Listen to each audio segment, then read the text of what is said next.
Hello friends, नमस्कार। स्वागत है आप सभी का आपका अपना यूट्यूब चैनल स्टडी निकेतन पर। बीपीएससी 66वीं का मेंस का पेपर कंप्लीट हो चुके हैं। हमने जनरल स्टडी और हिंदी का पेपर डिस्कस कर चुके हैं। अब हम ऑप्शनल पेपर डिस्कस करेंगे जी। और ऑप्शनल पेपर में सबसे पहले हम लोक प्रशासन यानी पब्लिक एडमिनिस्ट्रेशन, पबेट के नाम से जो जाना जाता है, उसके बारे में डिस्कस करेंगे। 300 नंबर का पेपर होता है और 3 घंटे का होता है। इसमें इसका इंस्ट्रक्शन आप जब देखेंगे तो आपको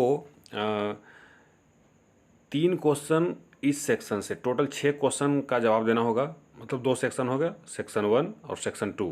तो इससे भी 3 क्वेश्चन और इससे भी 3 क्वेश्चन का जवाब देना होगा। चलिए फटाफट क्वेश्चन देख लेते हैं। जैसा कि मैंने आपको बताया कि अपनी कुछ सीमाएं हैं, तो मैं बहुत एक्सप्लेन तो नहीं कर पाऊँगा, लेकिन जितना हो सकता है आपके सामने क्वेश्चन पेपर रखना है। मेरा मेन मकसद है आपके सामने क्वेश्चन पेपर पहुंचाना है जी, जो 67वीं बीपीएससी की तैयारी कर रहे हैं या उससे आगे 68वीं की। चलिए, तो सबसे पहले सेक्शन 1 देखेंगे। सेक्शन 1 से में टोटल 3 क्वेश्चन करने हैं। इसके लिए आपको 6 क्वेश्चन दिए हैं।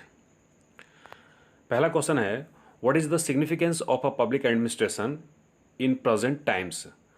Discuss the role of a public administration in economic and social development in developed and developing societies. लोक प्रशासन का वर्तमान समय में क्या महत्व है? विकसित व विकासशील समाज के आर्थिक व सामाजिक विकास में लोक प्रशासन की भूमिका का उल्लेख कीजिए। क्वेश्चन बिल्कुल जाना पहचाना आपको लग रहा होगा, ठीक है। नेक्स्ट क्वेश्चन है, what is human relation theory of organization? Examine the basic postulates of human relations theory and show how far it differs from the classical theory of organization। ठीक है, मतलब संगठन का मानवीय संबंध सिद्धांत क्या है। मानवीय संबंध सिद्धांत के आधार पर अभियुग्मों की परीक्षा कीजिए और बताइए कि यह किस सीमा तक संगठनों के क्लासिकी सिद्धांत से भिन्न है। ठीक है, चलिए next, third number question section first का। देखिए सेक्शन सेकंड जो है बहुत मिलता जुलता आपको कॉन्स्टिट्यूशन से क्वेश्चन मिलेंगे वहाँ। सेक्शन हम लोग अभी फर्स्ट कर रहे हैं। थर्ड क्वेश्चन है, the decision making scheme and satisfying model of Herbert Simon is the major component of administrative theory. Comment, Herbert Simon की निर्णय निर्धारण योजना का संतोषजनक मॉडल प्रशासनिक सिद्धांत का प्रमुख घटक है। टिप्पणी कीजिए। नेक्स्ट क्वेश्चन है, what is public policy? How does public administration contribute in the formulation, implementation and revision of a public policy? Discuss. लोक नीति का क्या अभिप्राय है? लोक प्रशासन लोक नीति के निर्धारण, क्रियान्वयन एवं संशोधन में क्या योगदान देता है? व्याख्या कीजिए। ठीक है, चलिए next question, critically assess the performance of public sector enterprises in India. Should public enterprises be privatized? Give your views for and against the privatization of a public enterprises in India.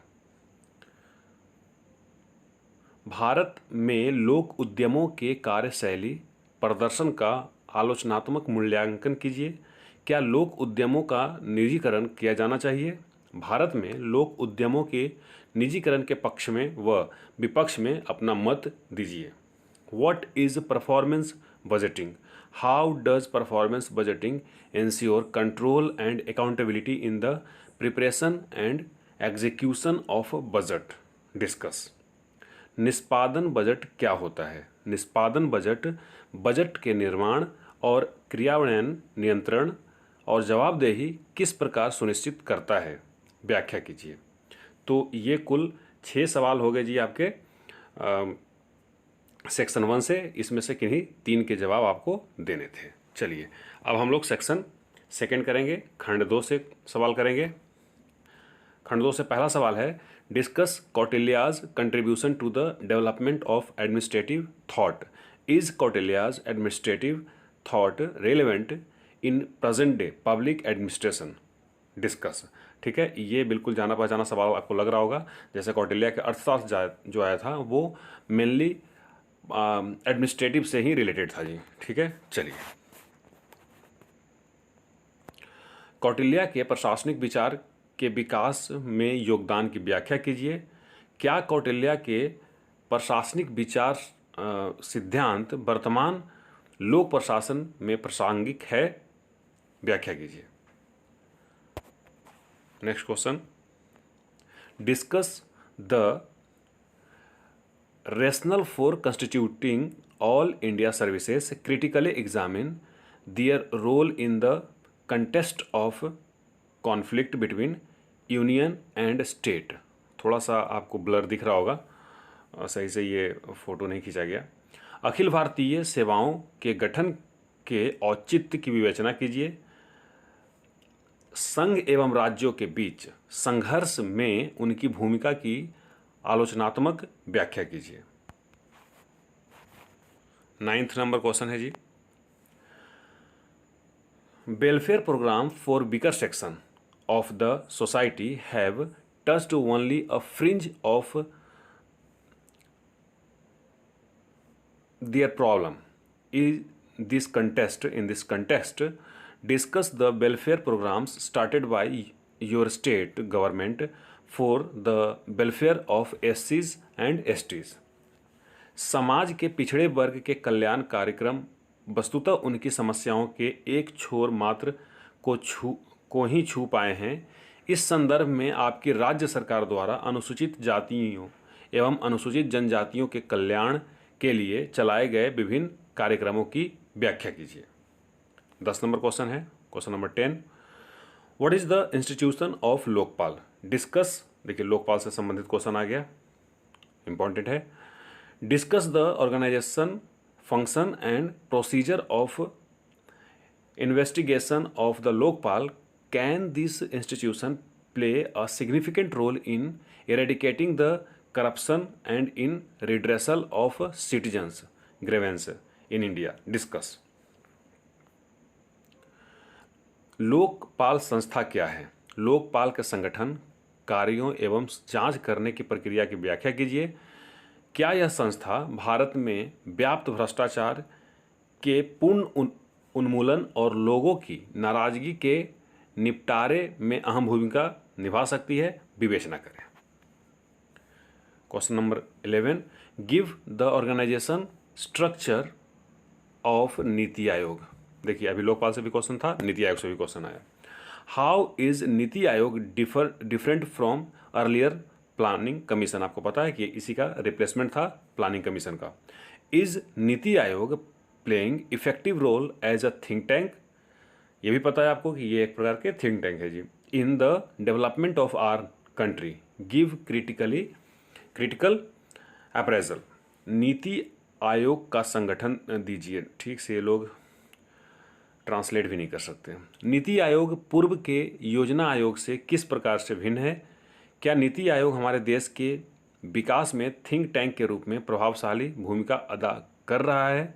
आलोचनात्मक मूल्यांकन कीजिए। Section 2 का आखिरी question है जी, 12 number question, जिसमें से आपको 3 करने हैं।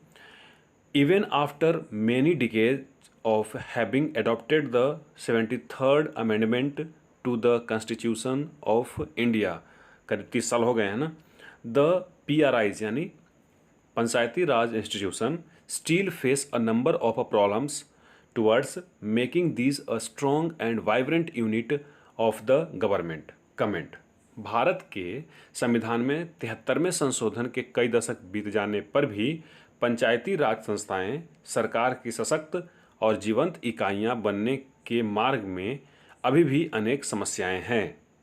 टिप्पणी कीजिए। ठीक है, तो ये कुल 12 क्वेश्चन हमने देखा, 6 क्वेश्चन दोनों सेक्शन से और 3 क्वेश्चन आपको दोनों सेक्शन से करने थे जी।